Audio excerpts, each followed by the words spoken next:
Medicaid in the next few weeks if Republicans get their $4.5 trillion tax cuts for billionaires. The Trump regime has more than doubled the price of products from China in this up and down trade war that he's pulling off. So the iPhone that I was saving for is now unaffordable. Medical science and research has come to a screeching halt under Republicans, yet the MAGA cult are clapping wildly along with dear leader, although some of them did seem to be slightly bothered by the cleanouts of their retirement accounts when he was tanking the market on any given day. Hammy writes, I voted for you, but at 60 years old and my first year after retirement, your policy is killing me. Everything I've worked for just keeps dwindling away. So disappointing that you're banking everything for the future and screwing me and my family. Maureen writes, the market is absolutely tanking. How could you do this to the people who voted for you?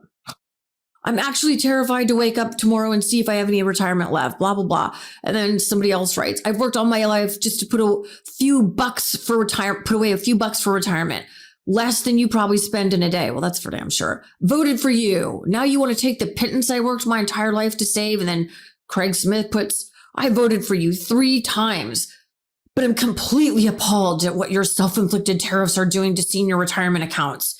We can't afford this recession, spelled incorrectly, that you're throwing the USA into. You know what? I don't doubt for a minute, though, that probably all of them or most of them would vote for Republicans and Trump specifically again. And as Anthony Scaramucci posted the other day, 44 people who worked in senior roles in the first Trump administration came away from that experience warning about the dangers of a second Trump term, including the former vice president. Why are you surprised by any of this? Well, why did 77 million Americans ignore the dumpster fire and all of the warnings about the first Trump regime? Eddie Glaude, who is a Princeton professor, and I don't always agree with him in a lot of areas, but I do think he made an excellent point when he was on with Nicole Wallace the other day on MSNBC. I don't know what it's going to take for 78 million Americans to deal with what motivated them to make this choice. And the choice that they've made, we have to just be honest, is to literally throw the Republican to the trash bin. And this is just one example. The tariffs is another, right? They made the choice. Now, what was behind it? We have to grapple with it because it's the snake, it's the beast coiled up in the heart, the bosom of the country, as Frederick Douglass said. And the fact that they are doubling down on this shows you what kind of human beings they actually are. Say more. We chose a felon who is more interested in loyalty, who's more interested in retribution, who's more interested in grift than in democracy. And we chose a felon because we didn't want to elect a black woman. So to read that, to actually explicate that, is to say we would rather destroy the republic than for that to have happened. And until we grapple with it, there's no amount of protesting I could do. There's no amount of resistance that could come into play to actually force 78 million people to grapple with what motivated them to put themselves in this position. Yeah, I said it on election night that this was never about the price of eggs. It has always been about racism and misogyny. Full stop. And it's not just black women, although that is a double penalty in MAGA's racist world. It's women, period. This regime is literally erasing women from government documents, from science. Like the word woman or women, you can't use it now at DEI. The word women is woke. Like, are taxes still on your to-do list? Get them done for you. We'll match you with the right tax expert for your needs. And there's no clearer example of the misogyny coming straight from the top than Pete Hegseth, the unqualified drunken fool who paid off the woman who accused him of raping her. Now, as Trump's Secretary of Defense, he of the group texting war plans to everybody on an unsecure Signal chat is erasing women in command at all levels of the military, starting with the 4 stars. Under President Biden, there were 4 women who held 4-star ranks. As of yesterday, there are now 0 because Pete Hegseth fired the last one, Vice Admiral Shoshana Chatsworth. High-ranking female military officers to be fired by this administration. CBS News senior national security correspondent Charlie D'Agata joins me now. Charlie, who is she? Why does this matter? What's the broader context? Oh, Major, the official line from Pentagon spokesman Sean Parnell this morning is that she was dismissed due to a loss of confidence in her ability to lead, which is sort of Pentagon speak for just because. So there was no further comment. She is the top U.S. official on, not just female official, U.S. official on NATO's military committee.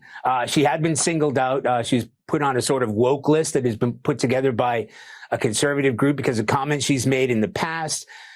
Promoting diversity, which of course Defense Secretary Hegseth has said repeatedly that diversity, or at least the sort of pursuit of diversity, weakens the forces. So she was the only woman on a panel of 32 representatives on that NATO committee, and again, the highest ranking, not just female, highest ranking U.S. official there. First, this is not surprising coming from the white nationalist, misogynistic predator that Pete Hegseth is. Here he is a couple years ago on a right-wing podcast, giving his opinion on women in the military.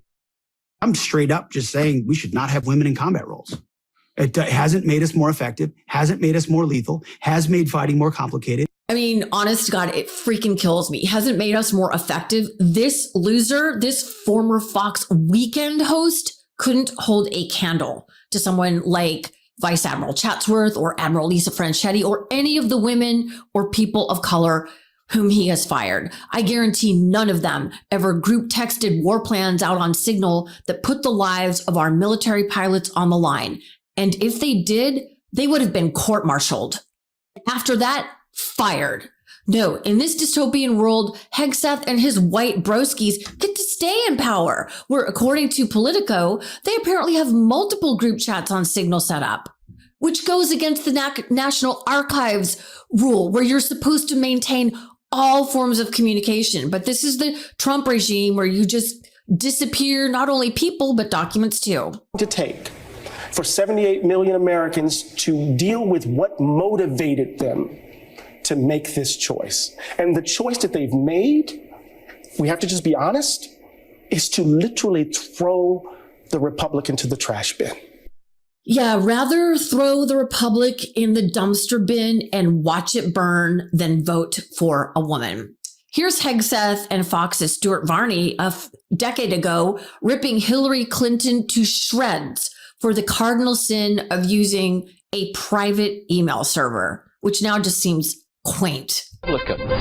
Divulging the secrets of our nation at the very highest level, that person would be in prison.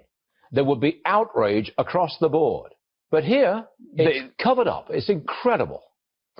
No, the double standard is incredible. Imagine if it was, I don't know, Donald Trump, what the media would be doing to him right now, eviscerating him. Or imagine if it was a member of the military, which we've seen from General Cartwright and General Petraeus. They still go after these guys for a tiny, tiny fraction of what she willfully did and betrayed her country in doing so, supposedly for convenience, but actually so she could have a different set of standards and hide her conduct and the conduct of the Clinton Foundation, Benghazi, everything else, so she could stay away from and above the law. And it turns out foreign services want to know what our Secretary of State thinks. And in this instance, they did whatever they could to break an unsecure server in her basement. It tells you everything you need to know. Wait a second. It's actually worse than that. I mean, the double standards are just gross. You know, I didn't even accept how bad the misogyny was in this country until the last election. I was devastated when Hillary Clinton lost. But when two incredibly qualified women are tossed aside for a convicted felon, a mob boss, an adjudicated rapist twice, that tells you everything you need to know about America's hatred of women. Yeah. And it's not just Republicans. Misogyny is rooted in our American systems. But for Republicans, misogyny is part of their brand appeal. And our military, our medical communities, our public education, our laws are far less secure now because of it. Because of Republicans. They own this. And I don't know how you can be MAGA and profess or tell yourself that you truly love your daughter your mom, your sister, your girlfriend, or your wife, because their policies are not policies of love and inclusion. 77 million Americans hate women so much that they would rather burn the whole house down than let a woman, and especially a woman of color, save it.